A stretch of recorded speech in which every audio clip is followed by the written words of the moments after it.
Hey, what's up, YouTube? Back with your boy Luke, coming to you live from Mexico. This is the border wall right here behind me. Today I'm going to give you details on retiring in Mexico or relocating in Mexico. Do me one favor, go ahead and smash that red like and subscribe button before we get started.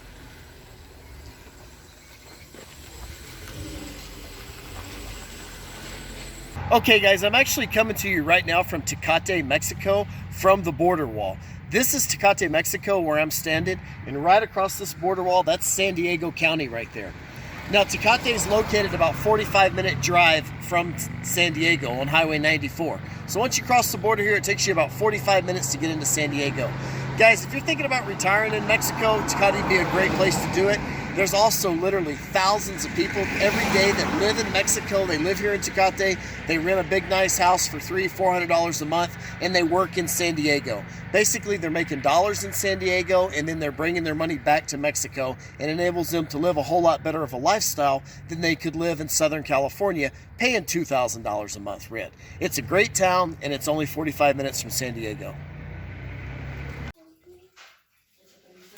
Okay guys, we're back at the house now so I can talk to you, and I hope you can hear me without having to talk over the cars that are driving up and down the freeway on the highway next to the border wall. But here's the thing, in this video I'm going to talk about retirement in Mexico and relocating to Mexico. I'm going to talk about everything, folks, A to Z. We're going to go over the cost of bills, we're going to go over visas, we're going to go over Social Security Administration payments, we're going to go over it all, okay? So, let's jump right into it. Hey guys, my friend Betty just showed up, and later on in the video, stick around to the end. She's going to be talking to you about how safe Mexico is and security in Mexico. She's worked at a bank down here for like the past 16, 17 years. ¿Algo más? No, son 12. 12, okay. But if you haven't done it already, go ahead and smash that red like and subscribe button. It really helps me out with YouTube. Give me a thumbs up. Also, after this video, any questions you have, feel free to hit me up in the comment section below or email me, and I'll answer those questions for you. Again, I'm an American that's lived in Mexico for 17 years. I'm going to tell you exactly how it is. You can watch my videos, and you guys know I don't beat around the bush or really, I pretty much get straight to the point. All right, guys, so here's the thing. Number one question I get asked is, can you collect your Social Security payments in Mexico? Yes, the answer is absolutely yes, you can. As a matter of fact, according to the Social Security Administration's website, they send almost 800,000 payments to foreign bank accounts. But here's the best part. You do not even have to have a foreign bank account. Your American bank account is going to work fine in Mexico. Your Chase ATM card, your Bank of America ATM card, it doesn't matter who you bank with. An American bank, your ATM card will work in Mexico, okay? No problem at all. Now, if you're going to relocate to South Mexico, I would recommend opening up a Mexican bank account. And that's just because it's going to help you pay some things such as your electricity bill and your water bill, things like that. And it's convenient to have two bank accounts. If one happens to get a fraud alert, or you have a problem with a bank card in the United States and it happens to be a holiday in the United States, last thing you want to be is stuck down in Mexico without any money for a day or two. Just open up another bank account. I have one. I just keep $100 in it, $200 in it for emergencies, but it's proved to be really helpful from time to time. Also, let me touch on this too. If you receive food stamps, okay, it would be very beneficial to you to retire up next to the border, such as a city like Tijuana, Ensenada, Rosarito, Tecate, Mexicali, or if you're over on the Texas side of things, Ciudad Juarez, Matamoros, because that way you can go across the border, spend your food stamps, and then come back into Mexico. Your food stamp card's probably not going to work in Mexico, okay? I do know they work out of state, but I don't think they work out of the country. Okay, and the best thing about retiring in Mexico is you're going to save money. I mean, it is ridiculous the amount of money that you're going to save. For example, here's an electricity bill right here that I have that I received today for 580 pesos. 580 pesos is like 25 bucks. But guess what? That was the electricity bill for a 3-bedroom house for 2 months. 25 bucks for 2 months. Also got my water bill today. My water bill runs about $5 or $6 a month, okay? So that's super cheap too. Also, here's another bill that I have that is the cable bill. The cable bill is going to be running about $15 a month for cable and internet at the house. So, and you know what? I just got a haircut today. I know it doesn't help my looks, but the haircut today that I got was like $4. I mean, if I would have been at Supercuts in the States, that would have been $25. Guys, you're going to save money every step of the way. For example, the other day, a friend of mine, she had problems with her car. She had to take it to the mechanic because the headlights weren't coming on and off. They had to replace the headlight. They had to do some stuff. He worked on the car for about 45 minutes. The labor charge was $7, okay? I mean, guys, you're going to save money every step of the way. I promise you are. And as far as housing goes, I mean, I lived in Tijuana a long time. I also lived in Tecate, Mexico a long time. I also was in Monterrey, Mexico. What I can tell you right now is for $500 or $600, you're going to get a big 4-bedroom jam-up place, right? Really nice place. But if you just want a normal 2 or 3 bedroom house or 2 or 3 bedroom condo that's in a normal, nice middle-class neighborhood, you can cut that cost about in half, right? So instead of spending $500 or $600, you're going to be spending around that $300 range, which is super cool. And that's why, like I said earlier in the video, a lot of people choose to live in Tijuana or Tecate and they work in California for the simple fact that they don't want to pay $2,000 a month in rent, okay? They want to pay $300 a month in rent, put more money in their pocket, and live a better lifestyle and have more fun. But the rent is definitely something that you're going to save a ton of money on also. So the question I always get is Mexico safe? Is Mexico safe? Well, let me ask you this, guys. Let's say there was a shooting in the south side of Chicago. Would you still go to Wrigley Field and watch the Cubs play? Absolutely. You know, there's shootings in New Orleans every night. Do you still go down there for Mardi Gras? Yes, you do. Do you still go to Miami to catch your cruise ships, even though there's shootings in Miami? Yes. Guys, here's the bottom line.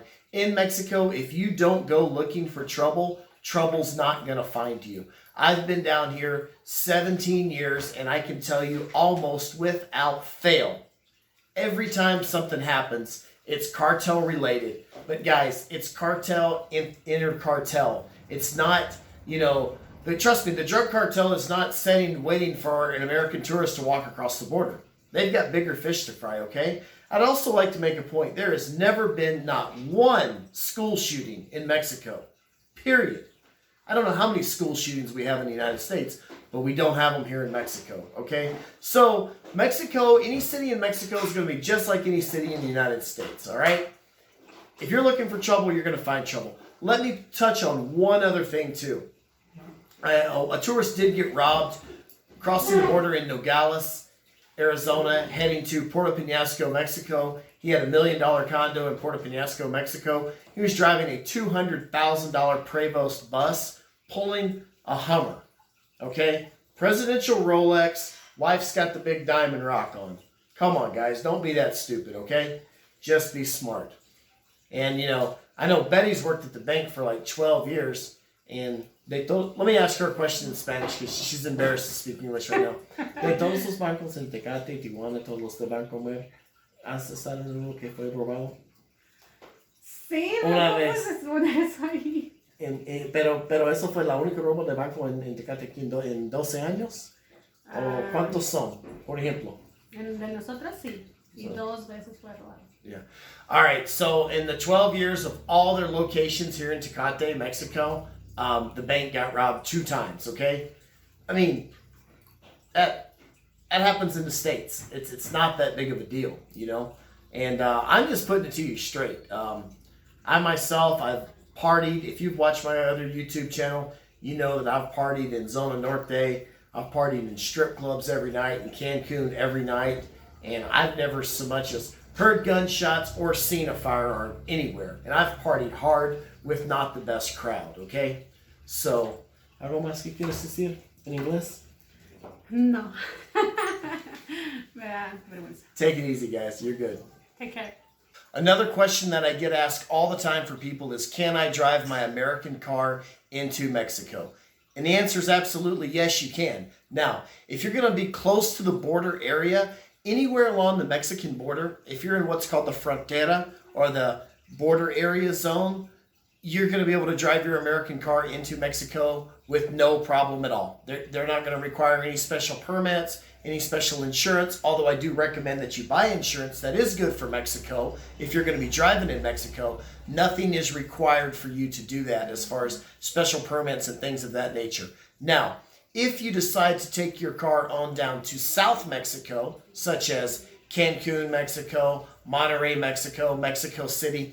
Now, in that case, you are going to have to get a special permit. It's not a big deal. You can get one in about 20 minutes at the office. They're going to charge you a little bit of money for it. They just want to make sure that you're the registered owner of the car and that you're taking a car to Mexico that you're actually supposed to be taking to Mexico. That's the only thing they're going to check out. They give you a permit, you stick it in the glove box, or it's a sticker, you stick it in the windshield, and you're good to go.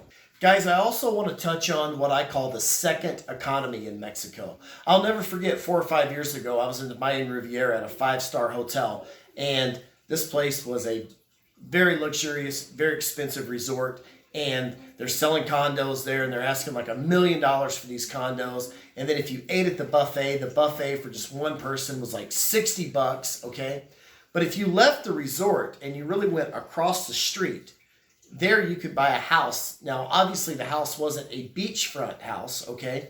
But it was a house in a normal middle-class Mexican neighborhood, and you could buy that house for $50,000. And I always thought it was crazy that you could buy a house for $50,000 and you could literally throw a baseball or a football and hit the resort where they were selling them for over $1 million. But now the second economy is going to include food, restaurants, and things like that too. There were food stands, there were small restaurants and people right next to the resort where you could go and you could sit down with your wife or your significant other, whoever it is, and you could literally eat for like $6 or $7 a plate, right? And I'm talking about good food, nice, clean place, everything's cool. $6 or $7, where they're charging $60 at the resort. So there's definitely like a second economy going on there. There's tourist prices for everything, and then there's Mexican prices for everything. You want to be down on that Mexican price for everything. Okay, guys, as far as medical costs go, I'm going to give you a prime example of what's going on in Mexico. Basically, there's 2 types of hospitals in Mexico. There's the public hospital, and then there's the private hospital. I myself, I haven't spent a lot of time in hospitals in my life, but I have been to both down here, and I'll tell you about how it goes. Okay, first of all, when I got sick, I went to the private hospital. I had the flu, and I went in, I told the doctor, he actually spoke English. I told him what I had, blah, blah, blah. Anyways, he winds up giving me a shot, giving me some antibiotics, whatever. The doctor charge was $25, okay? And he probably hit me a little bit harder there because I'm a gringo, all right? But still, private doctor, $25 for something simple like a shot and the flu, things like that. Now, a friend of mine, his wife actually got pregnant, and she went to a private hospital up here in Tijuana. And what they did was they charged him $1,000 for her entire pregnancy. And that included every 30-day checkups. And then that also included delivery of the baby, okay? And everything went smooth. Now, they do also have a general public hospital. I think you might have to be a permanent resident of Mexico or have a special visa in order to take advantage of that free healthcare or that super, super cheap healthcare there. But that's going to be something that you're going to need to research. Now, speaking of the visas, if you live just in the border area, like myself, I didn't have a visa for the first 10 years that I was in Mexico, okay? Sometimes I've had them now, sometimes I haven't. Sometimes they get expired, sometimes they don't. But you can get a tourist visa, and I think they're like $20 for 180 days, okay? They're good for 6 months. You can get what used to be called FM2, FM3. One was a working visa, one was just a permanent resident visa. But it's really easy. You can just do some research. Talk to some people when you cross the border, the Mexican customs officials right there. They'll ask you, they'll point you in the right direction, and they'll help you out. But as far as the hospitals goes, also, if you do any kind of research at all on the internet, you'll find out that tons of people come from what's called medical tourism to Tijuana. I mean, girls are coming down here, they're getting their boob jobs, they're getting their tummy tucks, and they're getting this stuff done for like 25% of what it would be in the United States. I mean, literally a $10,000 procedure in the United States is getting done in Mexico for $2,500. And this is going on every day, all the time. I'm talking about people with money, stars, celebrities even, like Jenny Rivera, the Mexican singer. She had her surgeries done in Tijuana, okay? And that's a woman who was worth millions and millions of dollars, and she could have went anywhere in the world. So the medical tourism here and the medical care is definitely good, and it's definitely available, and it's like everything else, it's so much cheaper than the United States. All right, guys, that's going to be it for today. If you haven't done it already, please go ahead and subscribe to my channel. Smash that red like and subscribe button. Give me a thumbs up. If you do happen to watch my other videos, you know that I report on anything and everything. And when I say that, I mean all things Mexico, from adult topics to beaches to you name it, I talk about it. So hope that doesn't offend you. If it does, then just don't watch those videos. Continue to watch my retirement videos. If you have any questions at all, hit me up in the like or the comment section. Ask me a question. Send me an email, whatever it takes. Add me on Facebook. And I'm Luke Powell, L-U-K-E, Powell, P-O-W-E-L-L on Facebook. See a picture of me in Tijuana. So yeah, any questions I can ask, I'd be happy to do it. Thanks for watching my video. See ya.